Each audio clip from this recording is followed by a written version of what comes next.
At sa ibang balita, kinasuhan ng isang high school student sa Cebu ang kanyang paaralan na pumipigil sa kanyang magmarcha sa graduation.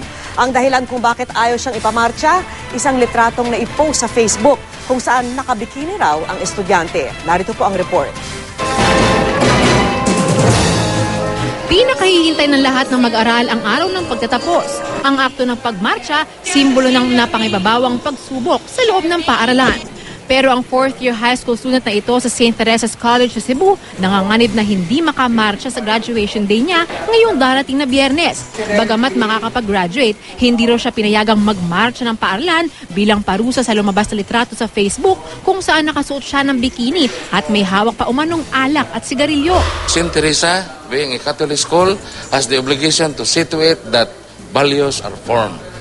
We are not happy imposing the penalty, but we have to do it so that we can maintain morality in our civilization. Pero umalma ang kampo ng estudyante. This does not appear in the handbook.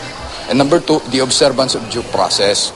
So, meaning due process, a person must be given all the opportunity or accorded the time, the opportunity to answer.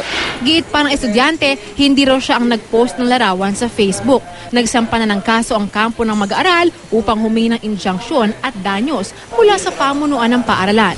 Bukas, March 29, nakatakdang magbaba ang desisyon ng korte bisperas ng commencement exercises ng STC.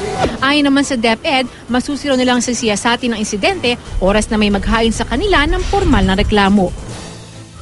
Ang mga pribadong paaralan ay may kalayaan na magkaroon ng sarili nilang patakaran sa pagdidisiplina ng kanilang mag-aaral basta hindi ito sosobra o lalabag sa anumang batas. Para sa saksi, Rida Reyes, nag-uulat.